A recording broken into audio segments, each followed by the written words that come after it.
சாமி சாமி சாமி குழந்தாய், எனக்கு ஒரு நல்ல வழி சொல்லுங்க சாமி.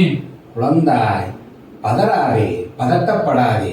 எதற்காக நீ இங்கு வந்தாயோ அதை யாம் நன்றாக அறிவேன். சொல்கிறேன் கேளப்பா. சொல்லுங்க சாமி. உனக்கு மட்டுமல்லப்பா, உலகத்தில் உள்ள அனைத்து ஆண்களுக்கும் இதுதான் நியதி. சொல்கிறேன் கேள். சொல்லுங்க சொல்லுங்க. வீட்டில் மனைவி கத்த ஆரம்பித்தவுடன் எவன் ஒருவன் ஜன்னலை சாத்துகிறானோ அவனே மனிதனப்பா. சாமி.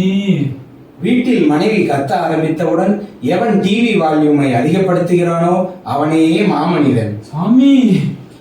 வீட்டில் மனைவி கத்த ஆரம்பித்தவுடன் எவன் ஒருவன் வீட்டை விட்டே வெளியே செல்கிறானோ அவன்தான் ஞானி அப்பா. இதெல்லாமா தத்துவம்.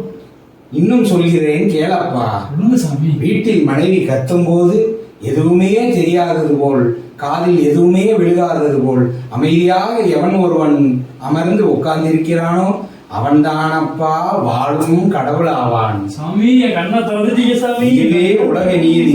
இதன்படியே நடந்து செல்லப்பா. வாழ்க்கையில் வெற்றி பெறுவாயப்பா. அதே சாமி.